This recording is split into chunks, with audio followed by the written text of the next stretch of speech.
akhirnya nyawa saya. Astagfirullah. Karena banyaknya tekanan intimidasi.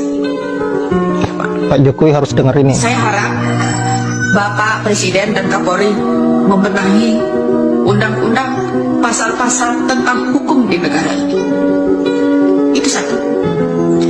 Tegakkanlah Pancasila itu dengan kokoh, dengan teguh, Pak. Pertama, ketuhanan yang Maha Esa. Apabila pejabat-pejabat itu, para hukum itu memiliki Tuhan, saya harap mereka punya Tuhan, karena sumpah mereka itu mengatasnamakan Allah. Allah itu tidak bisa dibohongi. Allah itu tidak bisa dibohongi.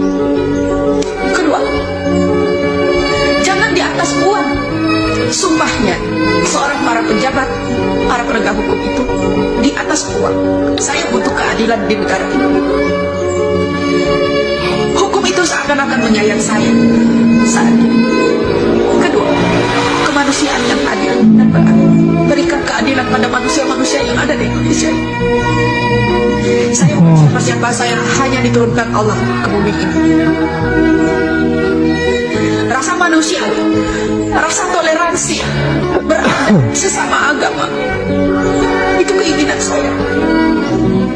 Ketiga, karena drama-drama kalian Indonesia jadi terpecah belah. Betul. Yang dulunya saya mendukung Bapak Jokowi, akhirnya saya jadi pembenci Bapak Jokowi.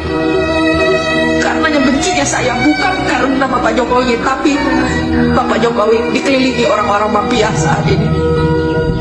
Ketiga, empat, katanya merakyat, tapi rakyat semuanya ditindas.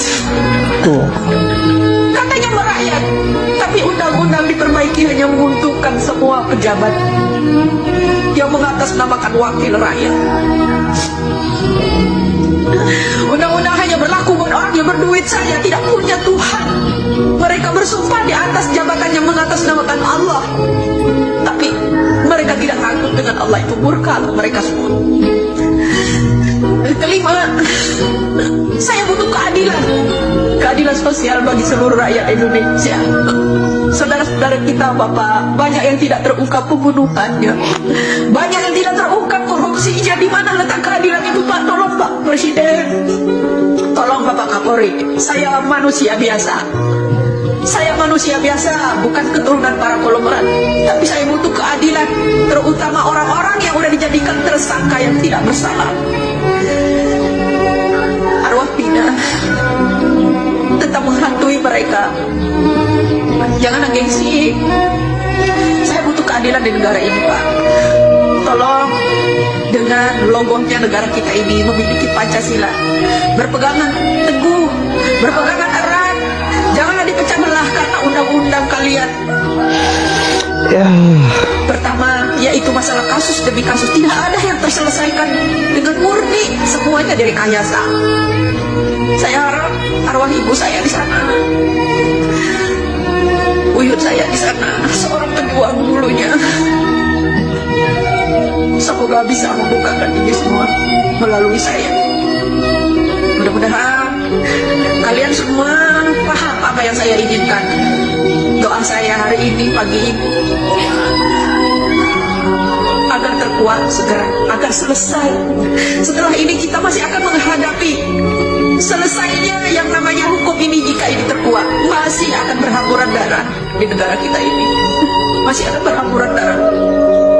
Pembunuhan yang akan dilakukan bagi saksi-saksi yang benar. Mengerikan sekali, Allah.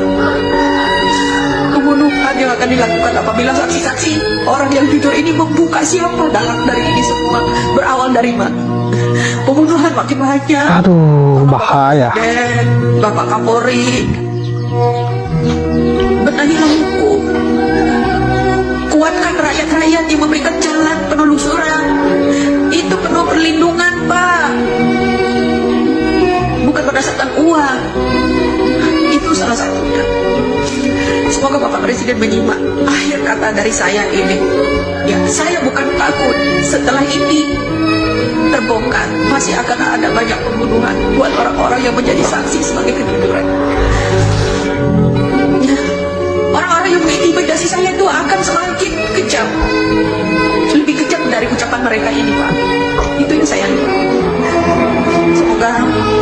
Presiden sehat, Bapak Kapolri sehat, bisa menerima kontak saya ini yang terakhir bicara tentang hukum. Apabila kelak saya diintimidasi, diculik orang, dibunuh orang, apakah Bapak tetap berpangku